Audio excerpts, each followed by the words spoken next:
Hello and welcome to Teenagers Untangled, the audio hub for parents going through the teenage years. I'm Rachel Richards, parenting coach, journalist, mother of 2 teenagers and 2 bonus daughters. Now, this time every year, kids in the UK and in many other countries around the world are facing a battery of exams, and that feeling they have of a once-in-a-lifetime opportunity to prove themselves. But for what? What are we trying to get them to prove? How important are the exams? And what can we parents say to our kids to help them with the challenge? Now, I've already created an episode talking with Susie specifically about how we can support our kids going through that first wave of exams at 16, GCSEs.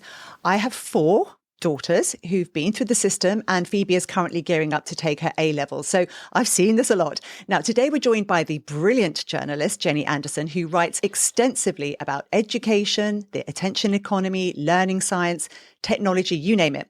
She's co-author of that amazing book, The Disengaged Teen, which I featured in episode 125. And if you haven't already listened to that interview with her co-author, Dr. Rebecca Winthrop, you definitely should. So I'll put that in the notes. Anyway, Jenny has a child who's currently sitting GCSEs, and she has opinions. Jenny, welcome to the podcast. Thank you so much for having me. And indeed, I do have opinions. So should we just go straight in with it? Like, what is wrong with GCSEs? So I think the biggest issue isn't that there's testing. It's not that we're introducing stress to kids. It's that we're doing all of this at once. It is such it's a deluge of exams. My daughter has 26 exams over, 4 weeks, not unusual in this country. And it's the accumulation of 3 years of content and the amount of memorization and the taxing of working memory for this task. It makes no sense. We can do better than this. We can literally do so much better than this for our kids. Our kids deserve better. So I just think it doesn't sort of incorporate in any way sort of what we know about learning science. It puts too much stress on kids. A little bit of stress is great. You can learn how to manage it. You learn how to push through. You learn how to bounce back when things don't go well, all of that. But this is just the stakes are incredibly high. And it's this one entry point. In the US, you take an SAT, you don't do well, you do it again. And you know what? If you do better, you send that score to the university. And you know what? That is rewarding growth. Isn't that what we want to reward in learning? Growth. You got better. You put more effort in. You tried harder. And then you got better. That. Yeah. So I think that's what we want to reward. Yes, Sammy Wright talked about that in his book Exam Nation, where he said, well, maybe it's more like we should be doing a driving test. It's like, you can take it several times. You can take it as many times as you want. Once you passed it, then that's good. And I talked to my bonus daughter last night, who's 27, who did her GCSEs. And I said, talk to me about how did it feel? And she said, the one big problem was that there are some that are compulsory. And she said, you ask me now anything about photosynthesis, no idea, no recollection of a lot of the things I studied. What was the point? And so that, like you said, you sort of cramming everything in, aren't you? Listen, we just need to mix it up. I'm all for exams. Let's have some exams, right? Let's make sure those exams actually motivate kids to consolidate their knowledge. A little fear with a teenager we know is a good thing, right? It's just What's the balance? And I think you want multiple entry points for demonstrating your knowledge and mastery of a topic. That can be a paper, it can be a speech, it can be a quiz, it can be homework, it can be a project, it can be so many things. And in doing that, you give multiple access points to demonstrate mastery, right? And that is actually what is going to be required on the other end of this. We want to be preparing kids not for sitting in a desk and regurgitating a bunch of information. Not saying it's totally unimportant, but probably not maximally important. We want all those entry points, and we just don't do that. Again, I don't think the US is a beacon of a whole lot right now. I mean, a bit of an embarrassment of a country, to be perfectly honest. But I will say, in high school, you take midterms and finals, you have opportunities to do projects and exams, and then you have a GPA that wraps up all of that and says, this is over 4 years what I did. And then your essay, you can say, I really wasn't motivated in 9th grade and I got motivated by 11th grade. And, you're sort of demonstrating who you are as a person and as a student and as a learner. And then all of those marks are showing that progression. I looked this up because there's a history behind this. And one of the reasons we take so many exams at 16 was we used to leave school at 16. That was an option. So they wanted to have some kind of certificate. So you could say, well, this is what the kid can do. They're going into the workplace. Here you are. But things have changed because now we're compelled to stay in education until 18 in the UK. So it doesn't even make sense that you're doing all those exams at that age. What are we testing for? Who needs this information? Yeah, I genuinely don't think it's fit for purpose in any way. I do think you need a set of exams at the end of school to sort of see what you can do. But I also just think that there's multiple forms of assessment and multiple ways to be doing it along the way. And honestly, it is 2025. We have amazing technological tools. We can master a lot of things. If we can sort of map proteins with AI, I think we can figure out how to build an exam system that is slightly more humane. And I don't think we should discount that there are incredibly important skills that kids are learning through this, right? It's not, again, I just want to reiterate, it's not a sort of, exams are a very proven way to learn. They actually really help, they motivate kids and they consolidate learning. And it's a way of actually seeing exactly what you know and don't know, and whether you think you know what you do know and you don't know. And I think just the process of preparing for something super important is actually great. That is this, you're learning to deal with stress. You're learning to recognize what stress is. You can one of my favorite stories from the book is this concept of getting your butterflies in formation. So you're nervous. Of course you're nervous, right? You're preparing for something important. Don't take that as a signal that you're unprepared or going to fail. Take that as a signal that you're going to something that you care about. Get your butterflies in formation. All of those skills are so important. It's just the stakes here are so high, and the sort of demand, the ask of kids, I think, is just unrealistic. Yeah, so you said before we came on that the OCR, which is the organization that actually creates these exams, is saying they're not fit for purpose. Can you talk more about why? So they've just issued this, it's a pretty damning report. It basically says it's too much content, which of course any parent watching this is like, amen, right? You're just looking at the textbooks and the papers and the files and the, and the line I love the most is less content, more learning. It's as if they're acknowledging that the way this is designed isn't encouraging the kind of deep thinking, the kind of problem solving, the kind of inquiry, right? Within a topic, you need the knowledge base. And then where does it take you? How do you apply it? There's knowledge acquisition, knowledge application. All we're doing here is knowledge acquisition. We want way more knowledge application in multiple forms, which will lead to the deeper learning that we want. So OCR, the awarding body that, sort of issues these qualifications, is calling for a totally different system, as is the guy who built the system, also calling for a whole new system. I mean, the big question is, who's in favor of this? Who is behind this idea, right? Because do they have kids? Is also, I think that they're using this to test schools as well. It's like a grading system. How's the school doing? And that also feeds into some of the problems with the schooling system and the pressure that's on schools to just ram kids through these exams rather than really focus on, the more creative ways of learning. It has, many other implications, the way that it's set up. And you mentioned stress and that it's actually beneficial. You're on record as saying that school is one of the most consistently stressful things for kids. Forget about smartphones. Can you talk more about why? Yeah, so I think there's two kinds of boredom. So some boredom is actually really good. It forces kids academics actually study this, which is remarkable. There's nothing academics don't study, which is amazing to me. And they call the process restructuring. So when you are bored, you are forced to think about, I don't like this feeling of being bored. What do I want to do? How am I going to get myself out of it? What am I going to do next? That is actually an agentic process. The opposite of being bored isn't being busy. The opposite of being bored is being interested, knowing what you care about, and then going out and doing it. The problem with these exams is the kids are very, very bored, and there's nothing they can do about it. They have to learn, and they have to learn to the mark scheme. I think the very pernicious thing is that they are learning to get the right answer, which for some people is great. It's just, you master the system and you move on. And actually, there's definitely a portion of kids for whom this is the dream system, because they're like, you tell me what to do, I do it, we move on. I don't think that's a lot of how life works. So I'm not sure that's great for everyone. But for a lot of other kids, fragile learners, this idea of you have to do it a certain way is literally training their brains to narrow and narrow and narrow, instead of doing what we want to do, which is being able to ask the big question. So I think this idea of being bored and kind of helpless to change your situation, that is a kind of stress that is soul deadening to kids. I mean, that is really, really, and it's almost a whole year. They really can't do anything in year 11, right? Because first you're preparing for your mocks, and then you're preparing for the exams, and then you actually take the exams. It's this whole year where it's you just kind of need to stay on task, at a point where their brains are sort of growing and wanting to explore and ask questions. A teacher at my one of my daughter's schools said to me, a student of mine recently asked me, she really wanted to explore this part of the suffragette movement. And I just said, it's a great topic. It's really interesting, but it's not on the exam. So because it's year 11, let's just stay on task. Because we really, I don't want to put more on you. The teacher was a wonderful teacher. She wasn't, doing the wrong thing. She was doing the right thing by the student and probably by the parents and probably by the school in saying, yes, of course, I want you to learn about that. And next summer you can learn about that. But right now we just need to get these facts straight on the Russian Revolution and on China, because, let's not explore too far. Don't go thinking for yourself right now.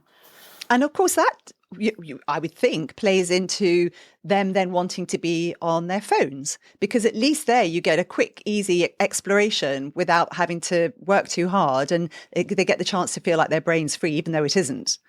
Absolutely. I mean, I was literally explaining this to my daughter this morning. She said, I think I should delete TikTok for the rest of the exams. And I said, I think that's a great idea.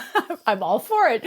Maybe we could do it permanently. But anyways, I decided not to push my luck on that one. But I said, well, there's two things that might do for you. Number one, it's not going to distract you. But I said, what you might not realize is TikTok is like stimuli coming in full bore, and it's activating your nervous system in a way that is very hard to tamp down. And you've got a lot going on right now, and you want to kind of soothe your nervous system. So go watch, reruns of, I don't know, Ted Lasso and laugh. And that's going to bring you down. I'm not at all against sort of using technology. It's just that's going to ramp you up, and you're going to see everyone else talking about exams and all of the, whatever the thing is, it's just going to be more coming in. And what you want is to bring yourself down, recenter yourself, get ready for the next one, kind of, this one didn't go well. Okay, we move on. You sort of put that one, see if there's anything we can learn from it, and then we have to move on. It's such a marathon that I do think that this idea of sort of the technology being a bit of a distraction. But to the boredom point, the kids are really uncomfortable being bored now because they just use their phones. And so it's yet another reason to sort of carve out time that you're not relying on the phone to assuage the boredom. Yeah, and I love your point about that. And it's interesting because I think it was Jonathan Haidt who was talking about how we're geared towards stories. So actually sitting, watching something that's a half an hour story on TV is really positive. It's the flicking through things that they don't have a narrative arc, and they don't sort of lead your brain somewhere else. That's actually not so good for us. And one of the things that I saw a headline was that the teenagers sitting their GCSEs this summer are the worst hit by the COVID pandemic of any year group at a secondary school. And this was based on a survey of, I think it was 5,000 teachers. So it's a lot of people who are saying this. How are you receiving this, your own child? Yeah, I've seen that data, and I actually sit on the board of a school, and we are 100% seeing that sort of in the cohort that is coming through. I don't know that I personally am seeing that. I mean, it's hard to know, right? It's hard to sort of pick apart. I think I would have thought that the grade just above would have been probably a little bit harder hit, because our kids came in sort of year 7. They still had sort of 7, 8, and 9 to reacclimate to learning before they had to sort of pick up the kind of, again, the high stakes exam part of it. But I don't doubt it. The fallout from COVID is extraordinary. I mean, we are continuing to see it in data. We are continuing to see it in falling scores, in chronic absenteeism, in the social commitment to school, to parents' discomfort with discomfort and kids' discomfort with discomfort. I think there is this real sense that if kids are uncomfortable, we've got to just totally pull back. And I think that is so understandable. But in the process of doing that, we're not giving kids the opportunity sometimes to sort of get back in and re-engage. Sometimes it's, you really do need to pull back because that's what the kid needs. But I do think that there's a real fragility right now. And it's what makes this moment so tricky for teenagers, because when do you pull back and protect and sort of, set those boundaries? And when do you say, I think you can do this, right? Yeah. Yeah. And it's interesting. I've been reading Greg Walton's book called Ordinary Magic, and he talks a lot about these sort of positive spirals up or negative spirals down. And this sense that belonging is one of the most crucial things in a school environment. And I think if kids feel like they're in a system that are, I mean, the exam systems are set up to create winners and losers. You know, you won, you lost, you're graded in the system. And that ability to make people feel like they genuinely belong somewhere, I think gets lost in that sort of noise. I think Greg's research is so fascinating. We have a whole bit of the book on belonging uncertainty. And I do love this idea of it just crystallized for me something I felt myself personally. I've sort of witnessed with my own kids. I think we're all familiar with, which is when you're in that position of feeling you don't belong and you're questioning and you're actively looking for evidence to confirm that you don't belong, you find it, And so it's, the teacher is a little critical and you immediately think the teacher doesn't like you. And then you look for evidence that the teacher doesn't like you. And then you decide that sort of you're doomed in that class.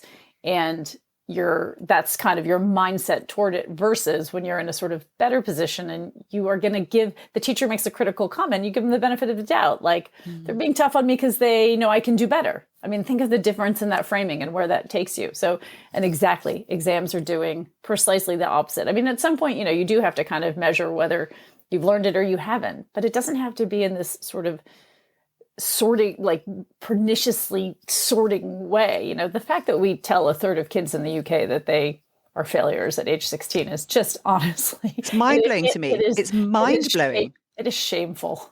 Yes, it really is. Yes. We've always had this problem to an extent in education. It's not a brand new problem, and anybody will say that. But the mismatch between what's going on in education and what's going on in the real world has become a massive gulf. And that the kids in school, I think this is exacerbated by, and I've said this on one of my other episodes, the change in the law that kids, a lot of places won't accept them working there until they're 16. So they're not even getting sort of hands-on experience of a working environment or being part of a community doing something really worthwhile. They're kind of doing all this practice stuff, like practicing at being an adult, and then they're not actually getting any experience of it. There's not a connection between the school and the workplace that we would hope for. I love the way Ron Dahl, who's an integrative scientist, he founded the Center for the Developing Adolescent at UCLA, and he talks about the sort of neurobiological imperative of adolescence, and it's sort of to separate from your caregiver, find a mate, find a tribe, right? That's it. And to do that, you go gain respect. Earn respect, you have to make authentic contributions to your community to earn respect, and you should be able to do that in multiple ways. You talked about a job. I mean, think about you're working in an ice cream shop. You wipe down the counters. Or you don't wipe down the counters, and your colleague is like, what the hell? Like, wipe down the counters. Like, don't leave it for me to do. That is like life skills gold, right? Oh, we're all in this together. We need to do this. A lot of work is drudgery. The customers, a lot of people are giving you things at the same time. You've got to manage it. You've got to be polite. You've got to think of the orders. Like I think we really underestimate that. And then we somehow think that, yet another add a 10th or 11th GCSE, and that's what's going to get you through life, versus honestly, the idea of sort of, again, managing people, managing real responsibilities. And I'm not saying that academic responsibilities aren't real. They're very real. But that should be the only one. I could not agree with you more. We care so much about the content and so little about the experience. And the experience is what shapes them, the feelings that they have from the experiences they have. Yes. And of course, some of that has to be academics. It's school.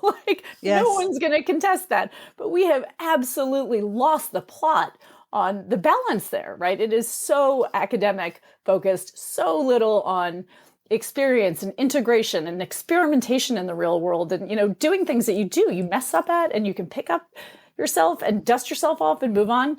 The stakes for exams and doing that, pretty high. Yeah. And I think you are a fan of one thing that we're doing here, which is the EPQs. Mm-hmm. So an EPQ is an extended project qualification, and it's the opportunity for the student or pupil to pick a subject that genuinely interests them. My daughter did, I think it was an HP, I think it was the one before it, so doing GCSEs, and she actually did an entire paper on sweeteners and their use in food and whether there's any real evidence of whether they're harmful or not. And she found it really, really fascinating. She learned a lot from it. So, what do you think about them? Yeah, so they're extraordinary. And I think this is being replicated. The head of the College Board in the US, which is one of the major testing bodies, I heard the CEO say, we are facing a crisis of boredom and we need to change our assessment system. And they are looking also at doing exactly the same kind of thing. They have AP seminar, and the underlying piece here is choice.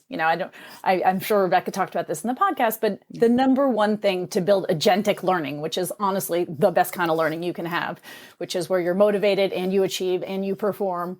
The number one piece of that from the student standpoint is some choice. Again, not choose your own adventure education, not like, you get to decide what you're going to do all day. Not that at all. Some choice in how you do an assignment and what you decide to study. So those EPQs are an opportunity to look inside yourself. What do I care about? What do I want to spend a year on? What am I going to commit myself to? And then having to manage your time. You have to set up, at my daughter's school, you have to set up all of the meetings with your mentor. You pick your mentor. Who are you going to pick? What do you look for in a mentor? Again, really important life skill that you're going to have in the workplace. How do you manage your time? Apparently, most kids handle it really badly for the first semester.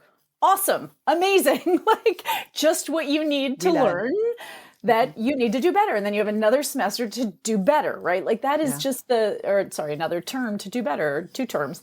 So I just think it's it is that beautiful combination of a little bit of choice, tons of scaffolding. You've got a mentor, you're in an academic setting, you have some goals, you're going to be assessed. It's a different kind of assessment than an exam. I went to the EPQ night at one of my daughter's schools. She was like, Mom, why are you here? I'm only in year 11.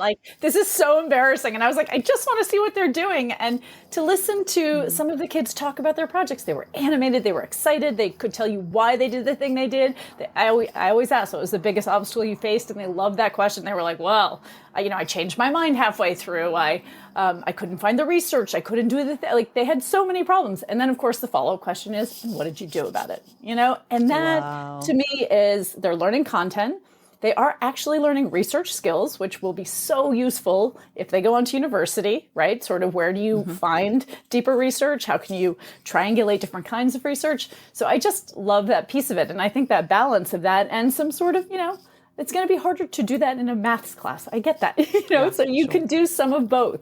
I really just think this is about balance more than it is about total revolution or some utterly progressive choose your own adventure education. I think they're really, so to me, I really do love the EPQ. My younger daughter did one and they did a year 6 version at her school. And it was so sweet to see all the different things that these, 10, 11-year-olds picked. And so they just scaffolded it for that age. And so the idea was just a project that you I think it's amazing. And also it gives them that opportunity to find a mentor who they really can click with. And then that increases their sense of belonging and their agency, their sense that they do matter and they do belong here. Absolutely. I love all that. One of the number one predictors of whether young people feel they've had a positive experience in university is that they have found someone who takes them seriously, a mentor. Wow. And sort of being seen and connected to a professional, that could either be through an internship. And so it is training them in the skill of finding a mentor, which is, again, life skills gold. That's something anyone who's been in the workplace knows. Sometimes you just get one by luck, but if you can make your luck, that's better than hoping for luck. And I've seen that with my girls in the workplace, when they found somebody who they genuinely aspire to be like and they like spending time with them, it's really made a difference to their career. So I can completely see that. One of the things that my 27-year-old said, which really struck a chord with me, was she said that there was absolutely no instruction in financial literacy. And it's only... And also my 30-year-old has said the same thing. She said, I've only just really started to understand how important this is. Now, my younger girls, I've created a program with them since they were very young, since they turned teen, which is they have an allowance and they get to manage their money themselves. And the 18-year-old now has an ISA that she set up herself and researched. And, she's become much more literate as a result. But this is stuff that actually we really... my 27-year-old said, why are we not, as a compulsory part of education, including things like this? Why are we not including an understanding of how to manage AI, for example? All those sorts of things that we are going to genuinely be needing as we go forward. And I think, I don't know. What do you think? So absolutely. And the reason we don't is that we think the content exams is the only way to go. And that's the only knowledge that matters. We are so overweighting that. So, there's only so much time in the timetable. So absolutely, let's sort of, first deal with the obese curriculum and then put in some things that matter. I would say a couple of things. The financial literacy thing is so powerful. Todd Rose, who's a wonderful researcher in the US, does this "What is the purpose of education?" Survey through his Populous Institute. And the number one thing parents want is that they are seeing that their kids don't have sort of basic life skills. And they feel like that is a component that has somehow just gotten completely forgotten. So I think the data bears out what you and I both feel, which is that this is just something that should be done. And they can stick it in PSHC. There's a place to put it in the curriculum, but it's also fun. You can do a sort of gaming approach to financial literacy and management.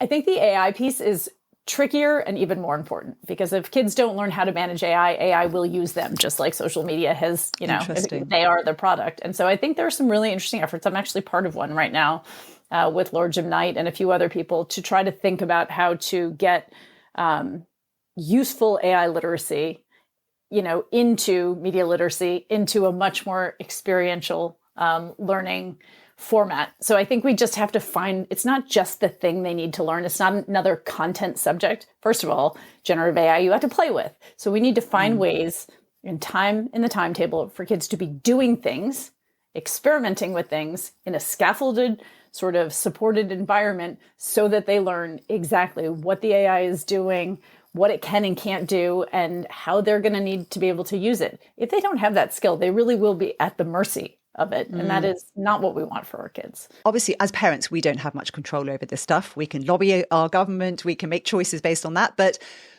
right, we're stuck in this system right now. What are your suggestions of things that we can be doing at home to help our kids perhaps have a healthier relationship with the grades and the exams that they're having to deal with? Yeah, I mean, you alluded to this earlier, and I'm sure you've talked about this in a lot of your episodes. I've heard it on some, but I'll just reiterate it because it's so important. Your kids matter beyond their grades. They are worth so much more than their marks on these exams. They are so much more than this. Recognize the effort they've put in. If they haven't put in the effort, and I know a lot of parents struggle with that, this isn't the moment really to highlight that. No. I don't think. I think there will be a time for that. So this is play the long game here, which is lessons learned. But the kids are feeling the stress acutely right now. So get behind them. You're in their corner. You're going to feed. I keep telling my kids, be like the dog. When you need to go out, go out. When you need to be fed, be fed. When you need a hug, tell me you need a hug. When my dog wants attention, she comes up and paws me, right? That's not what teenagers always do. And I say, be more like the dog, be more like Tiggy, because this is going to be hard. It's going to be really hard. And I do love to borrow Glennon Doyle's phrase, we can do hard things. You've got this. Yes. We're in your corner for whatever happens. Shit hits the fan, we're here, right? Things don't go well, we're here. Things go well, celebration. Not because you got a 9, because you put in the work and you feel good about that. And on to the next. And this is just I don't know. This is I love cards and I love writing. So I'm giving my daughter a card every day with some silly quote and something funny on it. For every day of exam she goes into, I have it, and she rolls her eyes and she reads it and she smiles and then rolls her eyes again, which is all to be expected. But it's all I'm saying is you've got this, and again, sort of cheesy quotes that I've picked up might be a Taylor Swift quote. It might be a, more philosophical one, or it could be my dad. My dad had some really funny quotes. And so I keep, throwing in some of his quotes, and it's also levity. And honestly, I guess that's a great tip. My final tip is humor. I mean, honestly, I shouldn't admit this, but I'm going to. We watched The Hangover with our kids the other night. Oh, I love that. The most inappropriate movie. And I kid you not, we were on the floor laughing, all of us. And it was just what we needed to kind of, everyone had a tough day for different reasons. And it was just what we needed. So a little humor, a lot of support in their corner. They matter beyond their grades, and butterflies in formation. If they're feeling stressed, remind them that stress is their body's way of getting ready for something important. They can get their butterflies in formation. Yeah. And we did an episode about how to support your kid through GCSEs earlier. And again, I'll put that in the episode notes. And I think just giving them routine where they just have some structure. Like we're kind of the scaffolding around them and making sure that it's not about us nagging them. It's about us giving them that sort of, making sure they have enough sleep, things like that. It's taking the phone away. I mean, one thing I understood with my older daughter and all her friends was they would say, you've got to take my phone away because I'm not, I can't concentrate with it in my room, and I don't do it myself if you don't support me. So I think as parents, even if our kids aren't saying, can you take my phone away? Just take it away. Give them a break, and they can have it. And I even put my kids' phone in a box with mine, and I said, when I take my phone out, you can have your phone, and we'll do it together. And we can really do things like that can make them feel like they're not so alone. Yeah, I'm really glad you brought up the sleep one. I always take my kids' phones away at night, so I mean that's an agreement that we have with them. Sort of 9:30, they need time to sort of detox, but obviously incredibly important, but absolutely sleep is the most essential. The most important. It is, what helps their brains function better. It is what makes them a better friend. It is what makes them feel mentally better. So it is probably the number one thing you can help support is their sleep. I mean, all the other stuff, maybe you're into all the emotional gushy stuff and maybe you're not, but if you help them sleep, you are doing wonders for them. Yes. And a lot of that is taking away the phone. So brilliant. Well done, you. I love the box. I love the collective sort of effort of doing it together. All of that. Brilliant. It's stuff I've learned from doing the screen time episode and all the other things I've been learning on this. And I just wanted to emphasize that the GCSEs, they're just a hurdle. They just, and when I talked to my older daughter, they were told when they were at school, particularly my 27-year-old, they said, these are the most important exams. You've got to do them really well. And she said, even at the time, she thought, gosh, this is a bit over the top, isn't it? And she looks back and she says, no, barely anyone's ever asked her what her GCSEs were. They're just a hurdle. And also, in terms of the way that my daughter's life has completely opened up and she's flourished as a result of not being hamstrung by this environment is, I've been taking her to dance classes and she said, I'm interested in fishing. So we've gone fishing. And it's just trying lots of little things that aren't necessarily in the school environment. They don't have to cost a lot. They're just doing things that I take her to free lectures in London, and she's been loving that. So I think we as parents can just step in and do other, creating interesting things outside of that school environment that's totally disconnected with exams, learning. Yeah. Right? You've done such a brilliant job of, the 4 modes that we identify. Obviously, explore mode is where we want kids to spend the most time. Yes. And the brilliant bit is we actually can help kids create explorer moments. It is doing exactly what you just said. Really low stakes. You just do a lot of stuff and see what they like, see what clicks for them. London is an incredible city. England is an incredible country. There is stuff. It might be nature. It might be culture. It might be dance. It might be theater. It might be music. It might be all of those things are such great data and reinforce to kids that there is a big, interesting world out there that is so far beyond these exams. So more explorer moments. That's the language we would use in the book, but I love the way that you put it. And I do think, you said this earlier, for some kids, these exams are fine. It's just something to get through. It's no big deal. Other kids, it crushes them. Other kids sort of, make their way through. So it can be just that, but it's a lot. It's definitely a lot. And I think we do have a lot of influence over how they perceive this moment. And I think your advice as to something to get through. And by the way, life on the other side. Life is on the other side. Let's go and party afterwards. So, and I learned the Explorer Mode stuff from you, from this amazing book. Do buy the Disengaged Teen. It's actually brilliant. And there are lots of actionable points. It's really user-friendly. I found it a very enjoyable, enlightening book to read. So yeah, I love that. If people want to find you, Jenny, where do they come? Sure. On Instagram at Jenny Anderson Writes, on Substack, How to Be Brave. I like that. The Disengaged, and buy the book, of course. You can buy it anywhere. The disengagedteen.com has all of our speaking engagements on it and ways to contact us if you want us to come speak in your school. We speak to both parents and educators. Oh, wow. And so we are available. Fantastic. And if you enjoyed this, please, right now, just send it to somebody who might find it useful. If you want to contact me, I'm on teenagersuntangled@gmail.com, or my website is www.teenagersuntangled.com.